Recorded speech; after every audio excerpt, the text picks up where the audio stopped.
അതായത് ടീച്ചർ വന്നിട്ടും സാധാരണ ടീച്ചർ എന്നോട് അങ്ങനെ സംസാരിക്കേണ്ട ആവശ്യം വരാറില്ല. ടീച്ചർ ഞങ്ങളൊക്കെ ബാക്ക് ബെഞ്ച് ടീമായതുകൊണ്ട് എൻ്റെ ടീച്ചർ അങ്ങനെ സംസാരിക്കേണ്ട ആവശ്യം വരാറില്ല, മൈൻഡ് ചെയ്യാറില്ല അങ്ങനെ. അപ്പോൾ നമ്മൾ സ്കൂളിലാണെങ്കിലും അത്യാവശ്യം ഉഴപ്പനാണ്. അപ്പോൾ സ്കൂളിൽ ഉഴപ്പായതുകൊണ്ടും അങ്ങനെ എന്തെങ്കിലും ആവശ്യത്തിന് കംപ്ലയിൻസ് ആയിരിക്കും നമ്മൾക്ക് വരുന്നത് കൂടുതൽ. അപ്പോൾ കംപ്ലയിൻസ് കൂടുതലുള്ളതുകൊണ്ട് നമ്മൾ ആ ഒരു കാലഘട്ടങ്ങളിൽ കംപ്ലയിൻസ് കൂടുതലുള്ളൊരു വൈനും കൂടിയായിരുന്നു. സ്കൂളിലൊക്കെ അത്യാവശ്യം നല്ല ഉഴപ്പായിരുന്നു.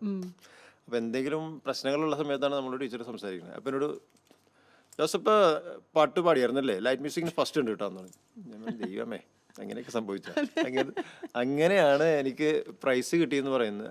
ടീച്ചറിന്റെ പെറ്റായി അങ്ങനെ പറ്റുന്നില്ല. ഒരു പാട്ട് പാടുമ്പോ ഒരു പ്രത്യേക ഒരു പിന്നെ ആളുകൾക്ക് ഇങ്ങനെ പിന്നീട് അപ്പോഴൊന്നും അങ്ങനെ വലിയ കുഴപ്പമൊന്നും ഉണ്ടായില്ല.